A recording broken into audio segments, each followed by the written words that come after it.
Hello and welcome back. Let's take a look at this new thing called a timeout. So in the world of JavaScript, we can actually tell some code to not run for a certain amount of time, and this is called a timeout. So let's take a look at the syntax behind a timeout. We use this keyword called set timeout. It's not actually a keyword, it's a function name, set timeout.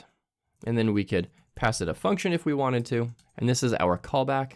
And then our second parameter is simply going to be how long should we time out in milliseconds? So 1000 milliseconds is equal to 1 second.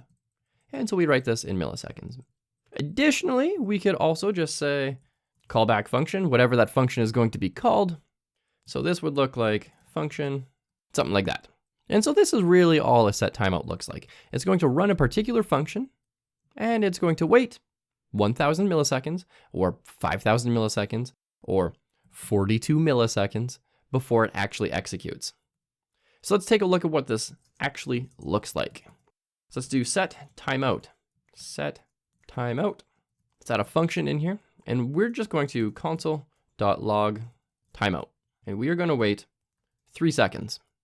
Remember, this is milliseconds, so this is the equivalent to 3 seconds. And I'm going to refresh my page here. You can actually watch me do this, and then we'll count together. And there it is. It took 3 seconds. Now that's a little harder to detect, so what we can do instead is we can refresh our page and then we can change like the background color of the page. So let's do const body. Remember, const is going to be block scoped to this particular block here. So body is going to be document.query selector body.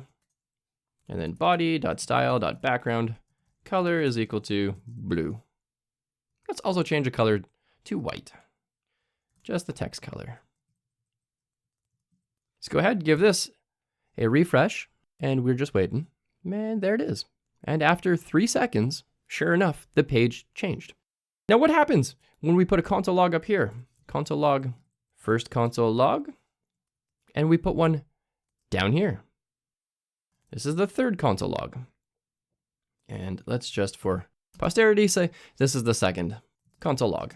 So because it's doing a timeout here, do we think that it's going to run this, wait 3 seconds, then run this, and then run this line?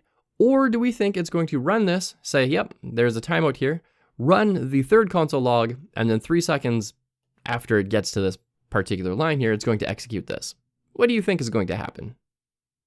Let's go ahead, save and refresh and find out. First, third, and boom. Second console log. And so this is a light introduction into the world of asynchronous code. What that means is your computer is going to read this code from top to bottom. It's going to read this line and say, yep, okay, I can execute that. It's going to read this line and say, oh, this is a timeout of 3 seconds. I understand that. I'm going to log this. So I'm going to put this in the back of my mind and I'm going to move on. But from the absolute millisecond or microsecond that your computer hits this line right here, it's going to start counting to 3. It's going to go 1, 2, 3. And while it's doing that in the background, it's already ran that, probably a bunch of other code. And then way down here, after a bunch of other code has already been executed, it's going to run that set timeout function. So it's going to run it down here. And so that is a light introduction into set timeout and asynchronous code.